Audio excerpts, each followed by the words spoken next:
Olá, bem-vindos a mais uma temporada do podcast Liderança Temporal. Hoje, nessa temporada, vamos trazer ainda mais executivos de mercado para contar, na prática, o que é essa tal de liderança temporal, como viver a temporalidade nesse mundo tão complexo e, às vezes, caótico. Hoje eu estou aqui com um convidado muito especial, com o Luciano Sobral. O Luciano é pai da Laura, companheiro aí da Lilian há 20 anos, executivo de mercado aí com uma carreira longa, engenheiro pela UFSCar e natural lá de Duartina para o mundo. É isso aí. Lu, bem-vindo, obrigada pela presença aqui. Queria que você se apresentasse, contasse um pouquinho mais da sua trajetória para quem está nos ouvindo aqui também.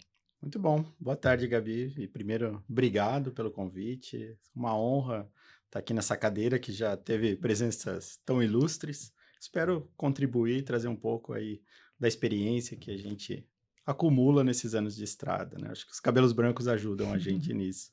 Bom, falar um pouco de mim de forma muito rápida, como você falou, Duartina, né? Não é em Minas, é em São Paulo mesmo, tá? É uma cidade de 12 mil habitantes e eu nasci lá e tive minha infância lá. Fui estudar em São Carlos, fiz engenharia de produção química, e logo que eu saí de São Carlos da faculdade, fui trabalhar em fábrica, era engenheiro de processo, chão de fábrica mesmo, fiz turno, trabalhei à noite. Então, e essa experiência me ajudou muito, assim, foi um começo de carreira talvez muito diferente do que eu tenho hoje lá, com certeza, mas eu trago alguns princípios de liderança de dentro de uma fábrica, acho que isso daí eu carrego bastante isso. E entrei depois de um tempo em fábrica, trabalhando com manufatura, processos, eu entrei nesse mundo de consultoria, uma implementação de ERP da Oracle, isso daí foi 2001, mais ou menos. Não façam conta. Eu entrei fazendo esse trabalho do ERP, gostei disso, achei que tinha muito a ver comigo, recebi o convite de vir para São Paulo. Nessa época eu morava em Lençóis Paulista, lá na região lá de Bauru, que é perto lá da região nossa, lá do interior. E vim para São Paulo para trabalhar na JD Edwards, que depois foi adquirida pela Oracle, na área de consultoria, justamente na área de manufatura dessa empresa, fazendo a implementação de RPs. Então foi uma mudança assim de carreira meio drástica. Eu brinco que até hoje meu pai não sabe direito o que eu faço, né? Falei, não quer nada ilegal, tá, pai? Fica tranquilo. E depois eu acabei entrando realmente, não só em consultoria, mas também no número de tecnologia. Aí fui para Johnson & Johnson, liderando projetos de manufatura e também de supply chain, custos para a planta de São José dos Campos, para Johnson de produtos médicos, não a consumer que a gente vê, mas é de produtos médicos. Fiquei um tempo em São José dos Campos, depois voltei para São Paulo para trabalhar na Deloitte. Aí na Deloitte foram 2 anos, 2 passagens assim grandes pela Deloitte, também uma grande escola. E no meio, entre as Deloittes, eu fui o CIO de uma mineradora canadense com operação aqui no Brasil. Foi um projeto global, também muito interessante, metade do tempo no Canadá, metade do tempo aqui no Brasil. E foi um pouco dessa trajetória até eu chegar na Capco, onde eu estou já vai fazer 7 anos. Então é uma trajetória que mesclou tanto a parte de, vamos dizer, do outro lado do balcão, como cliente, entendendo as dores, né, de como é ser um cliente, e depois para uma área de consultoria, né? Então, eu entendo que essa mescla, eu falo até para o pessoal, é importante, né? Você não é aquele consultor que só fala por falar, né? Você já viveu, você teve do outro lado, você consegue dar insights e ajudar o cliente realmente em transformações. Então, isso é muito rápido, minha trajetória profissional. E como você falou, sou pai da Laura, 17 anos, prestando vestibular, tá deixando todo mundo louco, inclusive eu. Eu acho que é mais pressão, acho que eu tô tendo dentro de casa com o vestibular da Laura do que com o dia a dia que eu tenho na Capco. Muito obrigada, Luciana, por trazer sua experiência. Eu imagino, né, e a gente vai chegar lá logo mais, mas eu fico pensando, né, a gente conversou muito sobre legado, né, o que você quer deixar. Eu acho que tem muito a ver também com esse seu papel que você fala que é que é o sucesso para você, que é ser o pai da Laura também. E aí, começando a construir esse lugar aí lá do futuro, queria te ouvir um pouco, assim, na sua trajetória. O que você aprendeu sobre liderança lá na manufatura, no chão de fábrica, que você carrega até hoje, que você acha que é essencial até hoje? quais as crenças que você tinha lá, que você entende que ainda fazem sentido. Queria te ouvir um pouquinho sobre isso. Isso é interessante. Para mim, e quando você trabalha em uma fábrica, eu trabalhei em fábrica de processos químicos, uma fábrica de celulose e papel. Você tem que ser consistente. Para mim, a liderança ela é consistência. É o dia a dia. Você realmente ter a sua linha, seguir aquela linha e ser muito fiel a essa linha, essa consistência. Lógico que você tem que mudar, você tem que ser flexível o suficiente, você tem que ouvir, mas você tem que ter consistência nas suas ações. Você não pode ser uma pessoa que um dia, por humor, tá bom ou tá ruim, você mudar a consistência e o direcionamento do que você vem fazendo. Então, dentro de uma fábrica, isso é muito importante, essa disciplina, essa consistência, porque todo dia você tem que acompanhar suas métricas, todo dia você tem que acompanhar o seu processo, senão você pode explodir uma fábrica, né? Vamos por assim. E hoje é diferente, mas eu trago muito dessa consistência, dessa disciplina de um chão de fábrica, né? Que é todo dia você realmente tem que ter essa consistência. Mas você também não pode também misturar com hierarquia muito, muito forte. Eu não acredito muito nisso. Eu não sou uma pessoa que acredita no comando e controle. Eu sou muito mais a questão da autonomia e alinhamento, ou alinhamento e autonomia. Acho que isso que carrega um pouco do meu princípio. E isso vem muito lá da manufatura, da indústria mesmo, da indústria, da engenharia. Porque o operador, né, e eu estou falando de uma época, 20 e tantos anos atrás, onde o operador ele ia lá manualmente fazer alguns ajustes no seu processo industrial. Então ele toma micro decisões a todo momento. Eu abro mais uma válvula, eu fecho mais uma válvula, eu acerto a temperatura aqui, e isso, o fluxo, alguma coisa, ele está tomando micro decisões a todo momento. Então, não tem como ele ficar ligando para o supervisor a cada momento, o supervisor ligando para o gerente de fábrica para uma tomada de decisão. Então, ele tem que ter esse alinhamento, ele tem que saber o resultado que ele tem que atingir.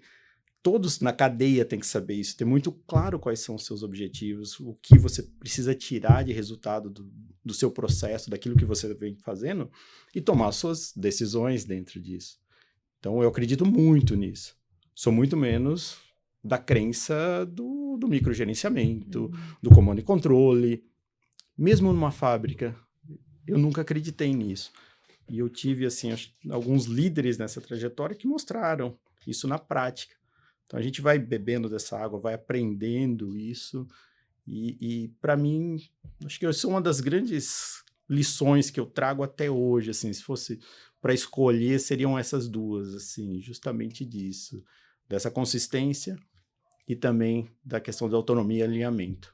Para mim, esses são grandes pilares que eu entendo que funcionam, né? E que eu carrego isso no meu dia a dia. E é interessante, né, Luciana, você trazendo esse exemplo, é um exemplo que funciona em várias realidades, né? Se a gente olhar para a manufatura, isso funciona. Se a gente olha para a consultoria, isso também funciona. Acho que é legal trazer isso também, né? E isso é interessante, né? Eu nunca tinha pensado de forma direta nisso, como você colocou, mas eu gostaria muito disso também. Por quê? Eu tenho lá vários consultores, várias pessoas do time trabalhando, e eles estão lá em contato direto com o cliente, e eles estão tomando também as decisões no escopo de trabalho deles. Então, se a gente não tiver esse alinhamento, se eles não tiverem clareza do escopo do trabalho que eles vêm fazendo, até onde eles podem ir, até onde eles não podem ir, que isso também é muito importante, cada um tem o seu escopo de responsabilidade, né? E isso funciona, né? Justamente para ter equipes que são autogerenciadas, né? No final das contas.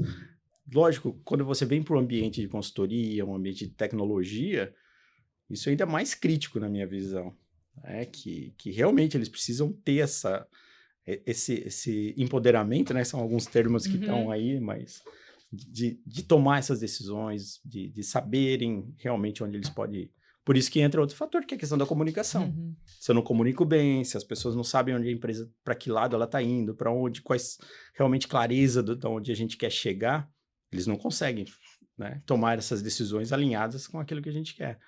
Então, acho que a comunicação também é outro fator que isso vai potencializando esse tipo de abordagem, né?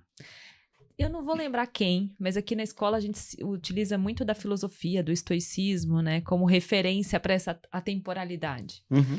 E esses dias eu vi uma frase que fala, né, que as estabilidades mascaram as instabilidades. Uhum. Que tá tudo sempre mudando, que a gente vive no princípio da impermanência, mas que mesmo assim, né, mesmo sendo assim, a gente sofre muito com essas impermanências, né? E o que você tá me trazendo, esses elementos da consistência, do alinhamento, da comunicação, mesmo na instabilidade, ou talvez principalmente na instabilidade, são cruciais. Queria te ouvir um pouco sobre isso, assim, o papel da consultoria nesse movimento impermanente, nessas mudanças tão rápidas que estão acontecendo e trazendo esses pilares que você trouxe também para a ação. Primeiro, hoje em dia, né, nos dias atuais, que a gente tem a certeza absoluta quando a gente acorda é que tudo vai mudar durante o dia. Né? A gente tornou um hábito, né? A gente acorda e fala, peraí, como está o mundo hoje? Né? A gente tem alguma guerra, alguma invasão eclodindo, como que eu faço hoje? Né? Então, isso hoje em dia... Eu entendo que está muito mais rápido, né? Então, o ambiente está muito mais volátil, né? A gente fala do mundo VUCA, cada um tem um termo para isso, né? De como isso está volátil, está incerto, está mudando a todo momento. Isso traz realmente a necessidade muito maior desse alinhamento e dessa consistência. Eu não consigo controlar todas essas variáveis. Eu tenho que ter um time que consiga ler essas variáveis e transformar isso realmente em entregas produtivas para o cliente, entregas que estão alinhadas com os objetivos da empresa. Então, não dá para qualquer mexida que eu tenho aqui dessas variáveis, eu ter que voltar todo mundo, juntar todo mundo. Olha, gente, agora mudou. Vamos voltar. Não dá para fazer isso a todo momento. Para mim, é muito mais crítico hoje em dia esse alinhamento do time, esse alinhamento da liderança da empresa como um todo, e para deixar que o time ele consiga ir absorvendo essas mudanças ou essas instabilidades, né? Mas ainda alinhados aos nossos objetivos principais. Então, isso que não pode perder. Então, essa comunicação tem que ser muito mais efetiva, tem que ser muito mais direta, tem que ser muito mais rápida. Porque se eu demoro também muito para comunicar, eu estou perdido. Então, eu acho que esses princípios, eles acabam sendo até mais hoje exigidos do nosso dia a dia, talvez quando eu tenho vamos dizer, um mar calmo. Não é? Quando eu tenho um mar calmo, eu consigo, como você comentou, né? Eu consigo ir absorvendo pequenos erros, pequenos problemas, porque eu tenho mais tempo. Hoje não, hoje a coisa se potencializa muito rápido. Então, ou a equipe tem que estar muito bem preparada, porque senão toda a liderança vai ter que entrar em níveis de detalhes a todo momento para ficar dando direcionamento. Acho que não funciona dessa forma. Não dá para a gente administrar uma empresa dessa forma. Hoje a gente está lá com 2.500 pessoas dentro da Capco. Como que eu vou fazer isso? Né? Como que, mesmo eu descendo na cadeia de liderança da empresa, não dá para falar com todo mundo todo dia. Sim. Então, eu tenho que ter mecanismos de comunicação ágeis o suficiente para que a empresa tenha esse alinhamento estrutural, vamos dizer, até para absorver o que está acontecendo no mercado. E esse eu acho que é um papel realmente importante da consultoria. A consultoria tem que ter essa agilidade, tem que ter essa flexibilidade para ajudar os nossos clientes também a navegar por esse caminho. É esse que eu vejo que é o papel de agente transformador de uma consultoria. Ele vai, ajuda no processo de transformação, capacita o cliente e depois segue o caminho. Né? A gente, às vezes, confunde essa discussão de consultoria. A consultoria não pode causar uma dependência eterna. A consultoria ela deveria ser chamada para momentos realmente específicos de transformação dentro de uma empresa, onde ela precisa de uma capacidade específica para um momento específico. Não pode ser uma consultoria de eterno. Senão você está fazendo outra coisa, você não está trabalhando diretamente com transformação. Uhum. E existem modelos dessa forma. Então, você vai ter modelos de consultoria mais de alocação, de alguns negócios mais específicos que estão no dia a dia do cliente e são rotinas do cliente. E é legal, também faço isso. Não tenho nada contra isso, porque grande parte do meu negócio também é disso.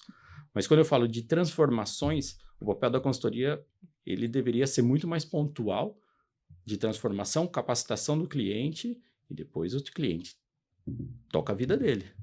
Justamente ele usa essa flexibilidade que a consultoria tem para ajudá-los no processo de transformação. E aí, te ouvindo, eu fiquei aqui com uma curiosidade, assim. Eu entendo que nesse cenário que a gente está, onde a mudança é mais rápida, essas ondas vêm mais rápido, né? O que você acha que mudou, tanto no papel do consultor, nas competências do consultor e nas competências da liderança? Quais foram os ajustes, ou quais são os ajustes que a gente está precisando fazer, o que se espera desse profissional, né? Então, não só do consultor que está lá na ponta, mas também da liderança que está liderando esse time aí no dia a dia. Olha, a primeira coisa que eu vejo, cada vez mais a gente tem que estar aberto a novos conhecimentos, a gente tem que ser muito mais rápido na absorção desse conhecimento, que cada vez mais a gente tem esse conhecimento disponível. Então, a capacidade principal para mim é de filtro nesse momento. Filtrar o que realmente importa, o que é realmente crítico, o que é relevante. Você tirar um pouco dos ruídos que chegam a todo momento para a gente. A gente é bombardeado com informações a todo momento. Então, a primeira coisa é ter essa capacidade analítica, né? Eu falo de filtro, mas estou falando de capacidade analítica, né? Vamos pôr o nome mais bonitinho, né? A gente tem que ter essa capacidade analítica, justamente para tirar esses ruídos. E aí, a partir do momento que você tem essa capacidade analítica, você consegue priorizar melhor as suas atividades, quais são o que você tem que fazer realmente para transformar. E aí, de novo, você tem que ter muito claro quais são os seus objetivos. Então, como liderança, é justamente definir esses objetivos de forma clara. Ninguém pode ter dúvida de onde a gente está indo. Durante o caminho, a gente vai ter... Ele vai ser uma linha reta? Não vai. Essa é outra coisa que a gente, como liderança, tem que entender. O caminho ele não é reto. Nós vamos ter curva. A gente vai ter um atalho, a estrada vai estar bloqueada em determinado momento. A gente vai ter que atuar nisso. E atuar com clareza. Então, eu vejo que, primeiro, essa capacidade analítica, cada vez mais, ela fica importante. Eu saio de uma cadeira de simplesmente repetir o que está acontecendo no mercado e realmente de analisar e trazer aquilo para o meu cliente, para aquilo que importa para ele. A questão da consultoria genérica, também cada vez mais eu vejo que vai perdendo esse espaço. Você no seu trabalho provavelmente é isso, né? Então, como que eu posso ser analítico o suficiente para filtrar as informações, o conhecimento que a gente tem, né? Que a gente está recebendo a todo momento e transformar isso transformar em transformação, né? Vamos brincar assim, mas transformar isso em algo concreto para os nossos clientes. Então, esse eu vejo que hoje é um grande desafio, tanto para a liderança como para quem está na linha de frente com os clientes. Então, o que eu discuto trazer é uma escuta muito ativa, uma capacidade de ter uma habilidade de pensamentos complexos, né? Assim, de análise, crítica, para lidar com essa complexidade, mas também uma proximidade muito grande do cliente. Exato. Uma customização cada vez maior, né? E aí eu achei interessante, que aí a gente fez aquela conversa, você trouxe lá o nosso formulário com um ponto mais pessoal, e eu anotei aqui alguns pontos, né? Você falou que você ama fazer, estar rodeado de pessoas. Sim. Felicidade é estar rodeado de pessoas que você ama em qualquer lugar do mundo, né? E você também trouxe que a liderança tem como responsabilidade cuidar das pessoas, né? Eu vejo muito essa característica, assim, em você, né? De conexão, de olhar para o outro, de proximidade. E eu acho que esse é um ponto chave também, pelo que eu tô te ouvindo, assim, do movimento da consultoria. Então, eu queria te entender um pouquinho, que você elaborasse um pouco. Aí. Ou eu tô trazendo isso porque faz parte da minha...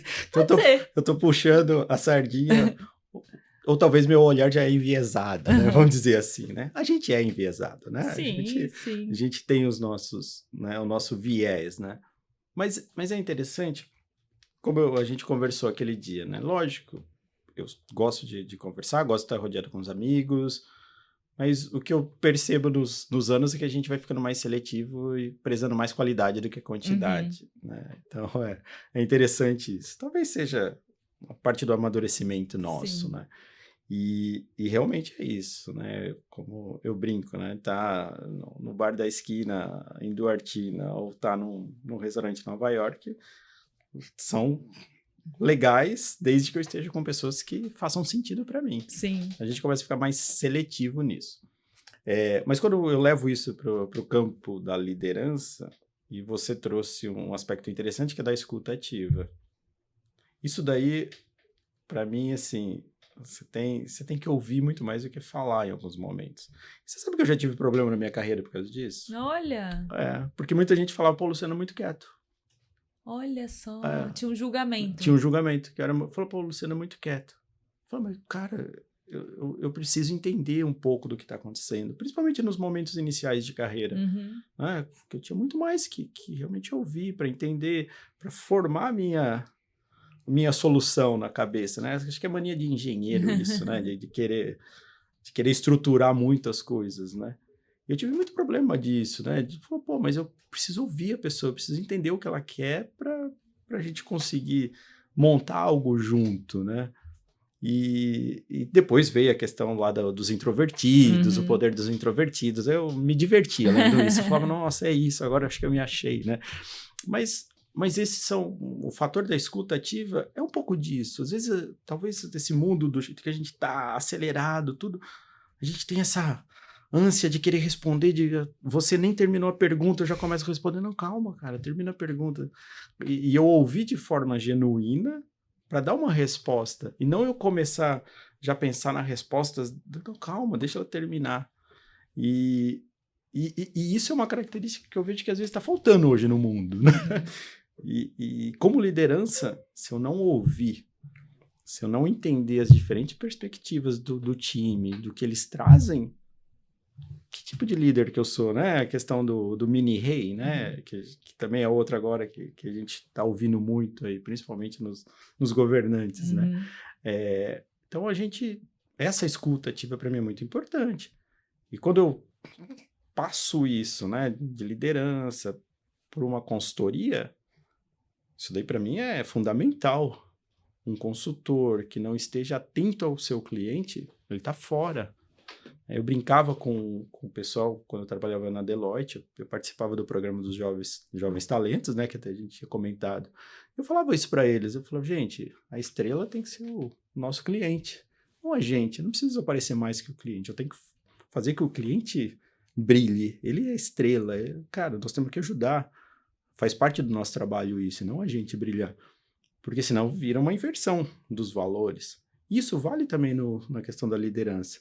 As decisões, a gente tem que tomar, é responsabilidade minha tomar decisão. Isso não vou delegar para ninguém, não vou terceirizar a responsabilidade. Mas minha obrigação também é ouvir diferentes perspectivas. Se eu vou para uma reunião, tá o nosso CFO, tá o nosso de operações, né, o COO, eu tenho que ouvir os dois de uma forma atenta, de uma forma franca. Senão, eu não preciso ouvir ninguém sair tomando decisão à torta à direita. Eu não acredito nisso como prática de decisão, de boas decisões. A gente toma decisões difíceis? Toma, faz parte do meu trabalho. Mas minimamente eu tenho que ouvir. Então, essa escuta ativa, eu acho que também por muitos ruídos que a gente tem no mundo hoje, essa escuta ativa ela vai ficando muito superficial, eu percebo às vezes em algumas relações. Ninguém tá querendo ouvir muito o outro ultimamente, Uhum. né?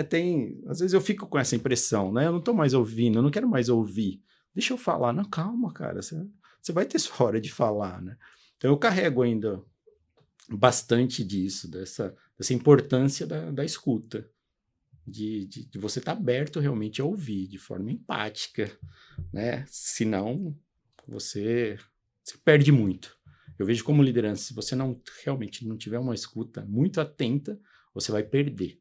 E você vai perder seu time, você vai perder muita coisa dentro do universo das decisões que a gente tem que tomar a todo momento. E muito, tem a escuta do outro e tem a própria escuta também, né? Aqui na escola a gente acredita muito que para a gente ter resultado sustentável de longo prazo, com legado, a decisão cada vez mais precisa vir alinhada com seus princípios, crenças e emoções. Então, quanto mais eu tenho esse autoconhecimento, né? Você trouxe ali o poder dos dos introvertidos.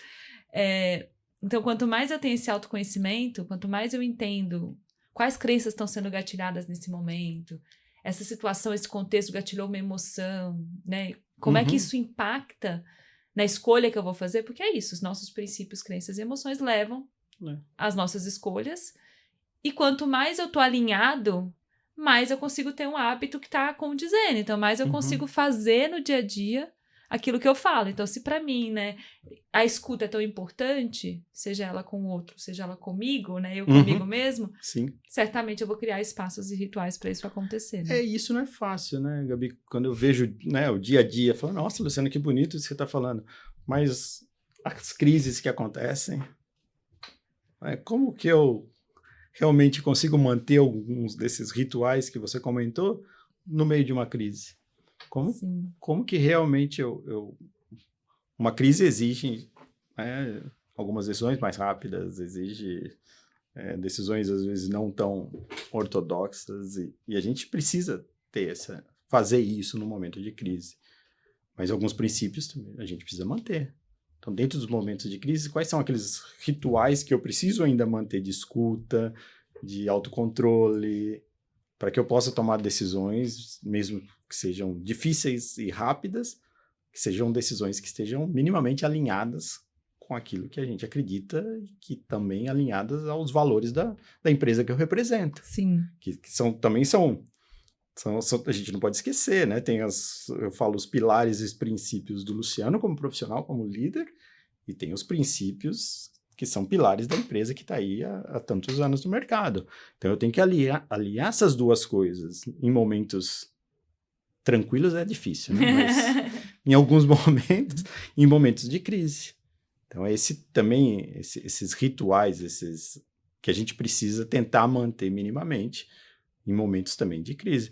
E é interessante essa questão, o pessoal às vezes até brinca, né? Fala, pô, Luciano, você é calmo. Eu falo, não, cara, eu não sou calmo. Eu não sou calmo, longe de ser calmo, mas eu tento me controlar. Que é esse que é um pouco, porque se num momento, se a gente, né, voltando à questão de crise, se num momento de crise, se o time não olhar, falar, opa, tem alguém realmente no comando, tem alguém direcionando as ações e eu tô acreditando nele porque ele me parece que tá tranquilo na tomada de decisão. Se você realmente não trazer isso para o seu time, dar essa tranquilidade para que cada um tome as suas micro decisões, né? Acho que também o papel do líder é muito disso, né? Desse colchão, né? De como que algumas coisas eu tenho que absorver para deixar o time trabalhar. Sim. Né? Então, esse papel do líder também de dar esse espaço para o time trabalhar é importante, mesmo não, né? Principalmente em momentos de crise. Né? Então, por isso que tem que ser tem que estar muito internalizado isso na gente, porque senão no momento de crise vai sair todo mundo desesperado, ninguém vai saber para onde está indo. Eu gostei desse ponto que você trouxe, né? Você não é calmo, mas você se controla. E era até minha próxima pergunta, assim. Você como principal executivo de uma empresa, e eu vi lá que você gosta do Daniel Kahneman, do Rápido e Devagar, então você sabe que 95% das nossas escolhas são emocionais. São emocionais, são no automático. É isso. Eu queria entender, assim, o que numa decisão que você hoje, olhando para trás, fala, poxa, não foi minha melhor decisão. Porque é isso, né? Tem dias que a gente tá bem, tem dias que a gente não tá bem, e talvez aquela situação trouxe um gatilho que me fez ir muito no automático. O que acontece aí dentro que ninguém vê, assim, né? E como é que você lida com isso? É interessante, né? Quando você olha isso em perspectiva, né? Tipo, o que eu poderia ter feito diferente. Por isso que eu gostei do livro, né? Do Rápido e Devagar, né? Porque ele faz a gente fala, pô, quantas decisões eu tomei totalmente no automático e eu não tinha consciência disso. Eu vou continuar tomando algumas decisões no automático, né? É como o cérebro nosso funciona. Mas hoje eu tenho muito mais consciência dessas decisões automáticas. Opa, peraí, calma aí. Sistema 2, faz um double check desse daqui, né? Usando os termos do livro, né? Sistema 1, sistema 2, dá uma olhadinha, que eu não tô muito... Eu vejo que isso, o amadurecimento ajuda a gente. E para mim, esse é o principal, quando eu olho em perspectiva algumas decisões que foram tomadas lá atrás. De você ir, às vezes, muito no ímpeto, muito na sua autoconfiança, né? E você percebe que hoje em dia você olha e fala, se eu tivesse dado uma paradinha, pensado mais um segundo, ou ter ouvido talvez com mais atenção um detalhe que veio numa reunião, um detalhe que alguém trouxe, de ter usado um pouco mais dos dados, informações disponíveis, eu teria tomado uma decisão melhor. E isso para mim, que quando eu olho em perspectiva, isso foi, pô, quantas decisões que eu tomei naquele momento, como se fosse uma grande crise, e não era uma grande crise naquele momento. Eu poderia ter um tempo melhor de análise, eu poderia ter pensado, usado um pouco mais o sistema 2 para ter tomado aquela decisão. Acho que, na minha visão, o amadurecimento, ele também traz um pouco disso, né? A gente consegue, talvez, ter esse discernimento um pouco maior disso. Aí você vai falar, pô, Luciano, do jeito que você está falando, então só quem 50 a mais pode tomar decisão melhor. Não, não é isso, né? É longe disso. Talvez é muito mais a consciência.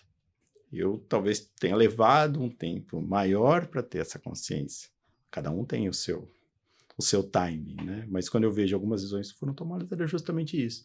De ter usado um pouco melhor as informações disponíveis que eu tinha naquele momento, de ter ouvido um pouco mais algumas pessoas para essa tomada de decisão, né? Esse processo decisório. Ele poderia ter sido um pouco mais analítico em determinados momentos, mas você vai, às vezes, com muito ímpeto, né? Você, pô, quero resolver e vamos.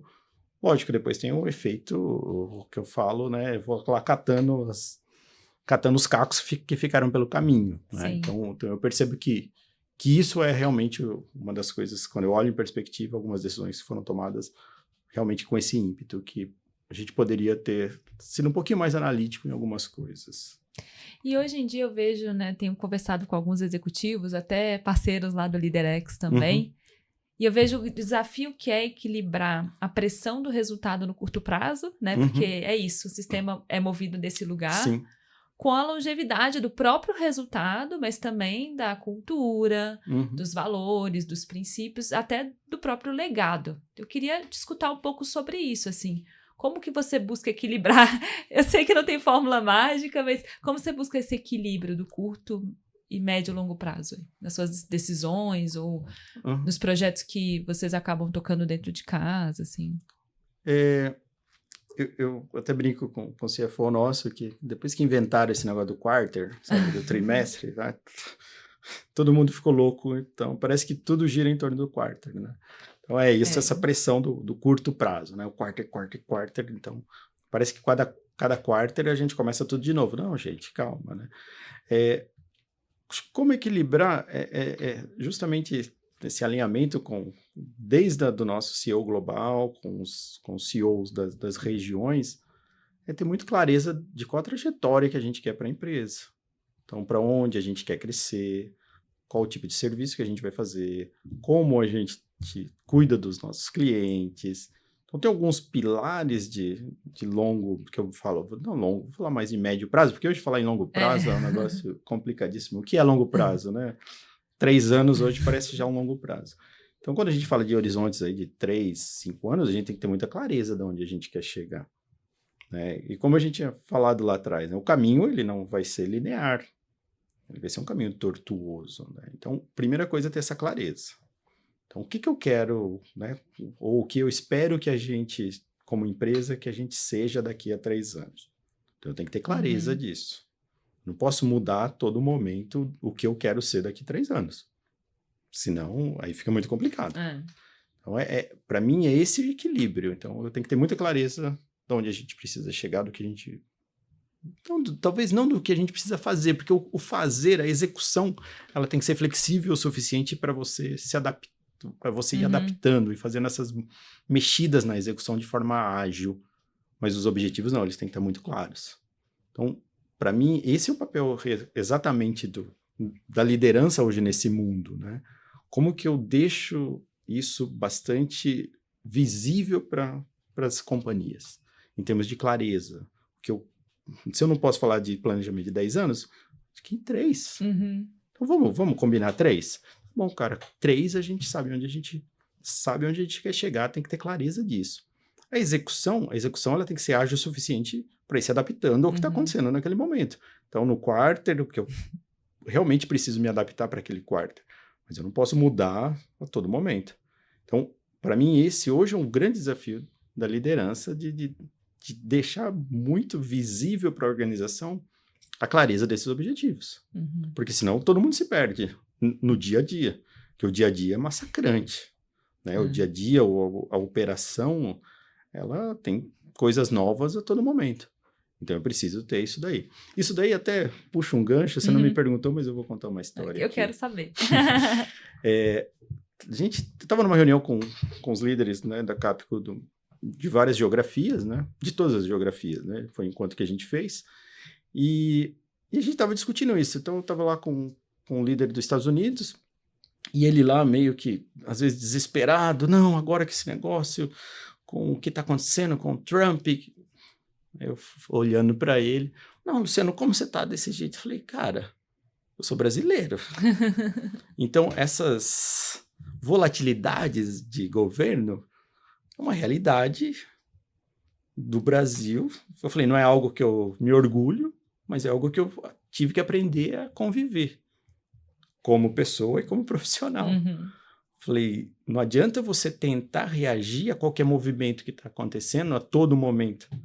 Você vai ter que começar a realmente ter essa capacidade analítica de falar, opa, o que me impacta? O que eu preciso reagir? E não reagir a tudo. Senão eu falei, você vai ficar louco, cara. Falei, primeiro, vocês estão virando o Brasil. Eu tô achando isso lindo, porque agora a gente vai poder conversar de igual para igual, né? Que vocês estão fazendo essa bagunça toda, então... Falei, vocês estão chegando lá. Falei, vocês estão indo bem. Mas brincadeira, a parte é isso, né? Eu brincava isso com eles, assim. O pessoal da Europa também vinha e falava, gente, vocês vão ter que começar a ser mais seletivos. Não dá para vocês. Primeiro, vocês não vão ter a estabilidade que vocês tinham antes. Esquece isso. Falei, esse mundo que vocês viviam, de mercado estável. Falei, mudou. Vocês têm que perceber isso, né? E também da forma como você reage a isso.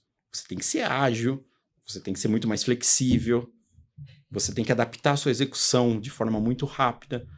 Falei, mas não, eu até brincava, né, que é o cancelamento de ruído, né, que nem fone que a gente tem. Falei, de vez em quando você tem que apertar aí o cancelamento de ruído para você continuar na trajetória onde você quer ir, cara. Senão, você vai ficar louco desse jeito. Então, e isso daí puxa até outro, né? Falam que os executivos brasileiros estão na moda agora, né? Não só os brasileiros, né, da América Latina, né? Justamente você vê brasileiros, você vê pessoas da América Latina indo para posições globais, porque o mundo está exigindo esse perfil mais flexível, resiliente, ágil, que a gente, como América Latina, a gente tem, que a gente foi obrigado a viver, conviver com isso durante anos, né?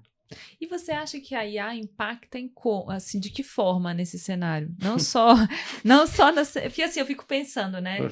Acelera as mudanças, obviamente.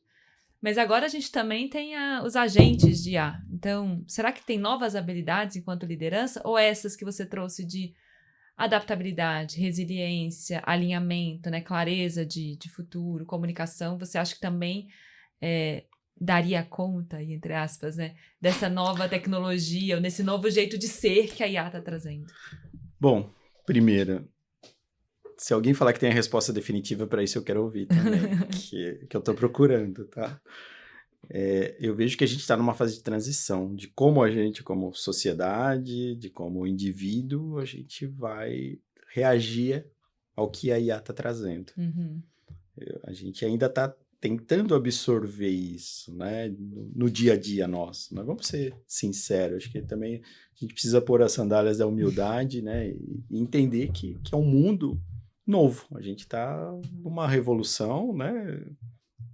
Nem é mais revolução digital, sei lá o nome que hoje é isso, mas a gente está no meio de uma revolução.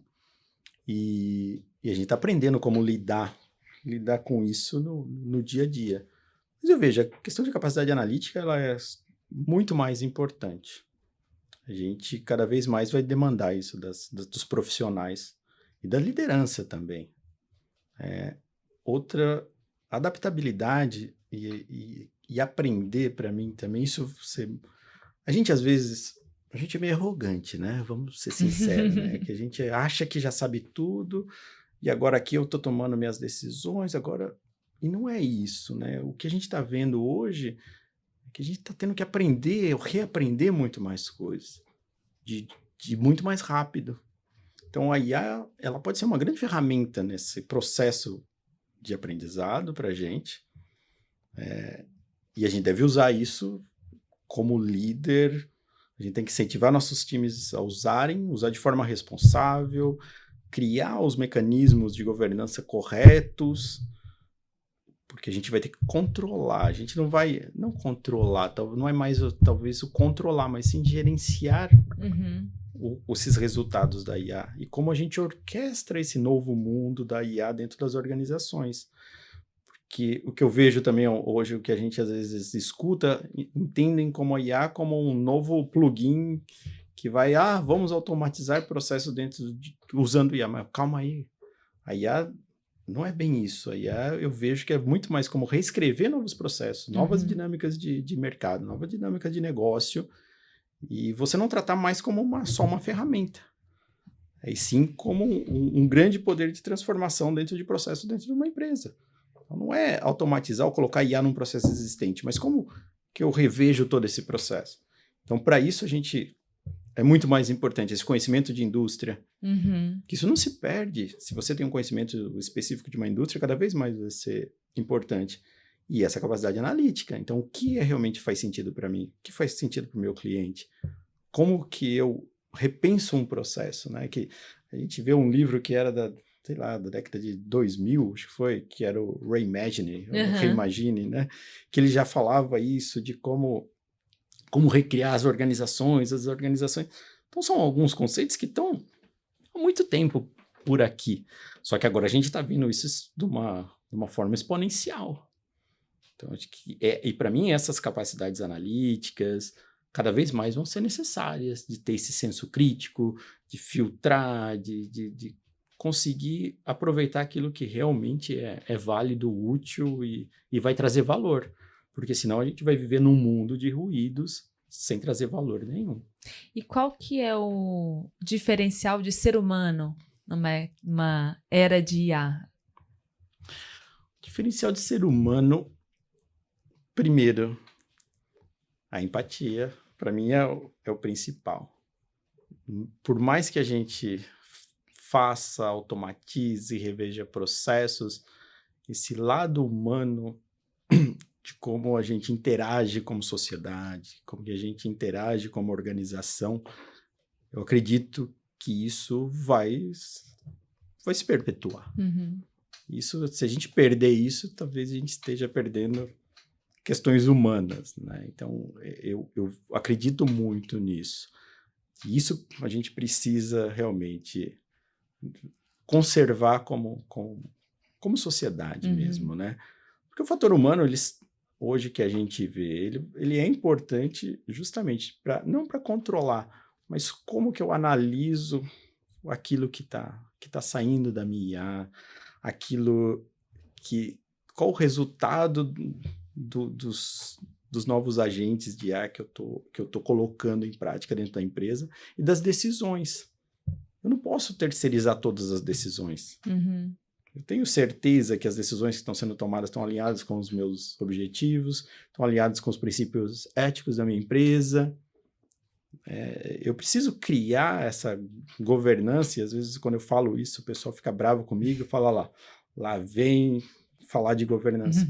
Mas para mim não é a governança tradicional do controle, mas sim como eu coloco guardrails, né? Quando eu coloco alguns limites e garanto que esses resultados de processos já dentro, né, utilizando agentes de IA, eles estejam alinhados com meus princípios éticos. Esse que é o papel também do líder de um conselho, olhar para isso. Sim. Porque não é colocar IA para tudo.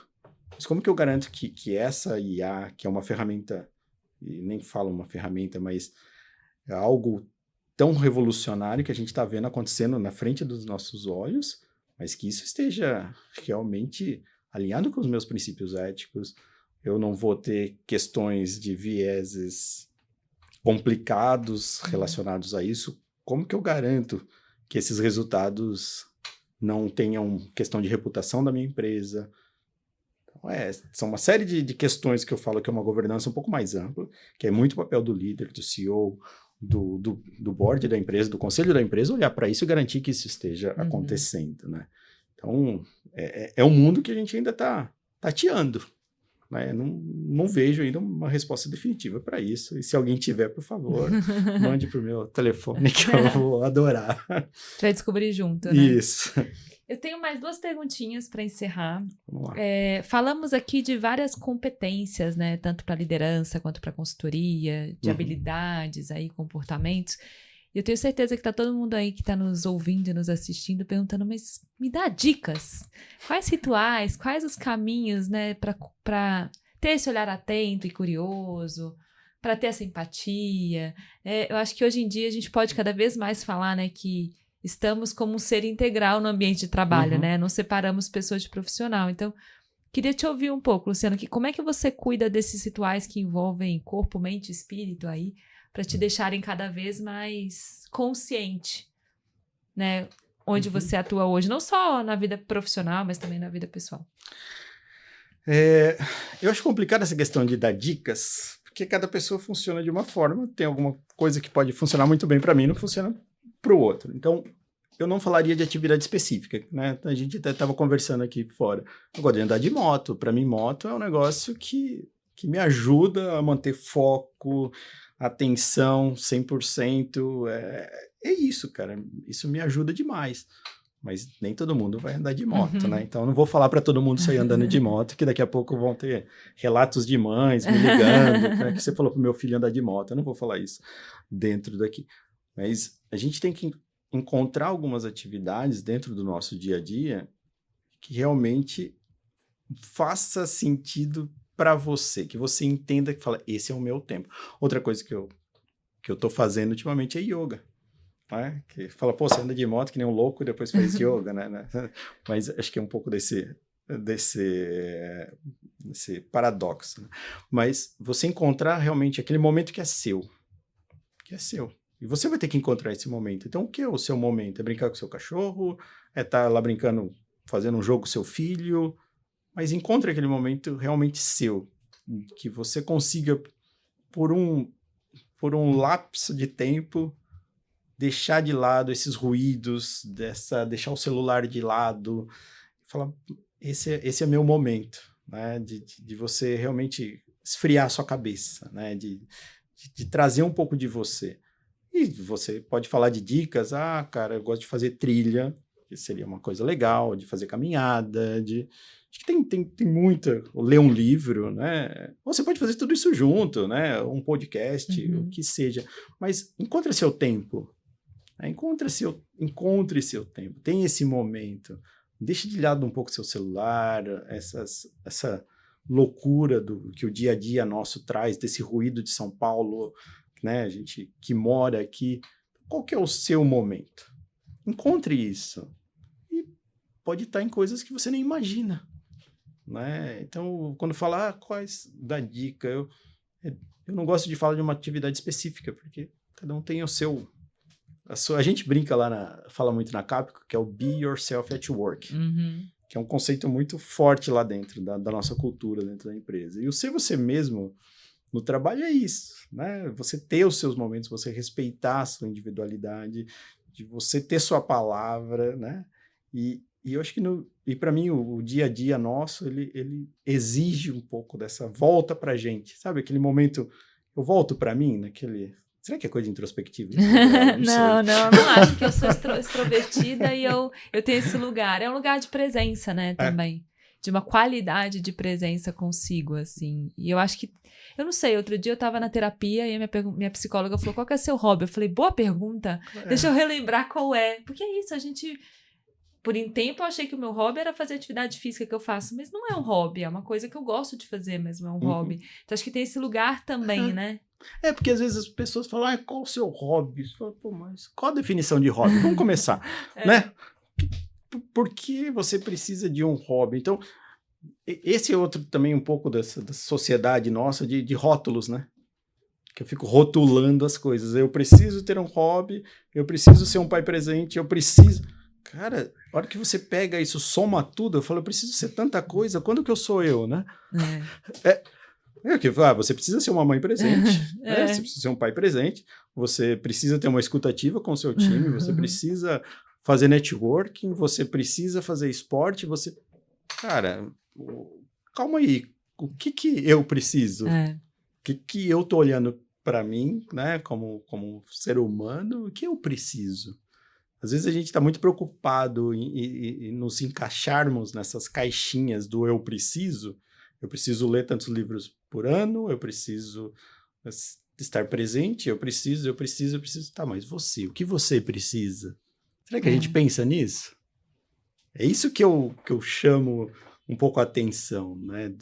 Quando, né, nesse tipo de pergunta, nesse tipo de bate-papo que a gente está tendo aqui. Então, o que eu preciso? Qual que é realmente o meu momento? Será que a gente está olhando isso ou a gente está fazendo as coisas simplesmente para ticar? Para falar, não, ó, eu acordo 5:30 da manhã, 5 horas da manhã, vou correr no parque, leio o livro, aprendo IA, brinco com meu filho. Tá, cara, eu acho super legal isso, mas você está fazendo isso para ticar? Ou você está fazendo isso que realmente é algo que faz sentido para você? Porque isso para mim é a jogada, né? Então, cuidado só entrar nesses modismos para ticar, né? O checkbox do tenho uma vida feliz, uma vida corporativa super produtiva, e o que você está fazendo realmente para você. É um bom ponto. Acho que a gente entra muito no modo comparação, né? Que as redes nos trazem, assim, né? E eu queria ir encaminhando aqui para a nossa última pergunta, já está quase chegando aqui no nosso tempo. Eu fiquei pensando, né? Você trouxe que sucesso para você é ter tido a Laura, né? Uma mulher aí de 17 anos que está começando não, já desbravou o mundo, mas agora pré-vestibular, aí, né? Muda um pouco essa dinâmica. Queria falar de legado. Acho que muito da nossa conversa, suas escolhas, as suas experiências que você compartilhou aqui, a sua visão de mundo, trazem para esse lugar de construção de longo prazo, legado. E eu queria conectar um pouco com a Laura, que foi lá no início a minha primeira pergunta. Então, queria entender, assim, hoje, que legado você gostaria de deixar? Pensando aí que a Laura tá começando a desbravar esse grande mundo, né? O que você gostaria de ver de diferente a partir da sua existência aqui? Queria te ouvir um pouquinho sobre isso. Nossa. Profunda. Essa é para terminar mesmo em alto nível, né? Espero não decepcionar na resposta, né? Quando a gente pensa de legado e quando a gente, né? E a gente fazendo um pouco desse paralelo, né, do filho com o que a gente pensa como líder de uma organização, e não estou comparando as duas coisas, tá? Senão daqui a pouco já vão chegar e falar, não, você está... Não estou comparando, longe disso. Vamos falar da Laura primeiro. A Laura está chegando a uma idade, 17 anos, né, caminhando para o final da adolescência, que eu até brinco, né, minha esposa, a gente conversa muito sobre isso, que a gente talvez teria que fazer, a gente já fez. Daqui para frente é como ela vai seguir o caminho. E o nosso papel é muito menos de realmente falar o que tem que fazer para muito mais ser um advisor, né? Agora eu tô sentado no conselho lá em casa. Sim. Antes eu era muito mais o CEO, né? Lá dentro de casa com a minha filha. Sim. Falando, você tem que fazer isso, vamos para cá, vamos para lá. Agora não. Agora o meu papel é mais de conselho. Eu tô aqui falando, você pensou nisso? Você viu esse risco aqui que pode acontecer? Então, é muito mais um papel de direcionamento, de questionamento, de ajudar no processo de construção das decisões que ela vai tomar, porque agora ela tá virando a CEO da vida dela. Eu não tenho mais esse papel de ser o CEO. É ela daqui para frente que vai tomar as decisões, que vai arcar com aquelas decisões que ela tomar. E o meu papel vai ser justamente mais de direcionamento, de questionamentos, de garantir que ela esteja pensando nas invariáveis que talvez ela não esteja levando em consideração. Então, eu vejo que essa transformação que eu vejo da Laura hoje e do meu papel, do papel da minha esposa na criação dela. Então, em termos do que eu tinha que realmente fazer, eu já fiz. Agora, ó, você é CEO, tá? O processo de transição já está feito, né? Não vou tirar, não vamos discutir essa questão. Mas depende financeiramente, não depende. Não é esse o fato. Mas agora ela é responsável pelas decisões que ela tem que tomar daqui para frente. De qual carreira que ela vai fazer vestibular, de quais vestibulares que ela vai prestar. Ela tem que tomar essa decisão. Eu tenho que ajudá-la em alguns momentos. Você pensou nessa faculdade aqui, ó, fica lá em tal lugar, ó, ela foi bem avaliada. Você já pensou? Verdade, pai, deixa eu dar uma pesquisada. Beleza, mas ela falou, pai, eu pensei lá, olhei, ó, não faz sentido para mim por causa disso. Beleza, tamo junto. Então, para mim é muito disso, dessa questão da sucessão, né? E é isso que eu tento carregar dentro da empresa. Para mim, o legado é eu transformar a organização, deixar a organização pronta para o próximo. Para o próximo líder, para a próxima líder. Esse é o nosso papel em termos de legado, que não dependa mais do Luciano, da figura do Luciano. Porque senão não está sendo saudável para ninguém. Então, quando eu falo de legado, o que eu fiz para a minha organização para que ela possa seguir com o sucessor, eu possa ir para atividades diferentes, escopos diferentes, e ela continue seguindo os princípios estabelecidos, que ela tenha os mecanismos para seguir em frente, que não dependa mais da figura do Luciano. Então, esse é um pouco do paralelo que eu faço, né? Como eu falo com a Laura, eu falo, Laura, agora você é CEO, filha, você toma a decisão, eu estou no conselho, o operacional é seu. E eu vejo que nas organizações a gente também, como líder, deve sempre pensar nisso, né? O que eu estou fazendo para que a empresa não dependa mais de mim? Isso para mmim é fundamental. Porque senão você não abre oportunidades para as pessoas crescerem, você não abre oportunidade para realmente oxigenação da sua liderança. Não é isso que a gente quer num ambiente. Então, eu vejo realmente o papel desse líder desapegado. Eu acredito muito nisso. Eu tento fazer, porque normal, filhos a gente cria para o mundo, vamos ser sinceros. A gente não quer, a minha filhinha, tal, ela é linda, tal, mas tudo bem. Mas essa transição ela tem que acontecer. E eu estou passando justamente por isso. É fácil? Não é. Dá frio na barriga? Dá. Como pai, principalmente. Né? Você olha e fala, meu Deus, mas eu tenho que deixar. Eu tenho que apontar apontar as questões, os riscos, trazer pontos que ela não tenha tido, mas ela vai ter que tomar a decisão dela. E ela vai ter que sofrer as consequências por isso. E na liderança também, na empresa é a mesma coisa. A gente precisa ter isso muito claro, essa transição do que a gente tem como liderança na empresa. Isso vale em todos os papéis. Esse desapego, a gente tem que ter esse desapego. Desapego, gostei. Porque a gente tem trabalhado isso, é uma questão tão atemporal também, né? Se Sim. a gente olha para a filosofia, para as várias linhas de espiritualidade, tá ali o desapego, né? Muito bem, Luciano, quero te agradecer. Antes de encerrar, deixar aqui aberto para você trazer alguma mensagem final, algum ponto que eu não te perguntei, que você gostaria de trazer sobre esse tema, fica à vontade. Olha, Gabi, primeiro, não tem nada a acrescentar, foi um prazer ter batido esse papo aqui com você. Espero que realmente a gente tenha contribuído nessa discussão da liderança temporal, o que vocês vêm fazendo na escola temporal, um trabalho super relevante e sempre à disposição, quando você precisar. Muito bem, muito obrigada. Vocês que estão nos vendo, nos ouvindo, obrigada por seguir aqui com a gente. Estamos muito felizes com a audiência de vocês. E é isso, muito obrigada, Luciano. Obrigado, até a próxima, mais. gente. Até mais.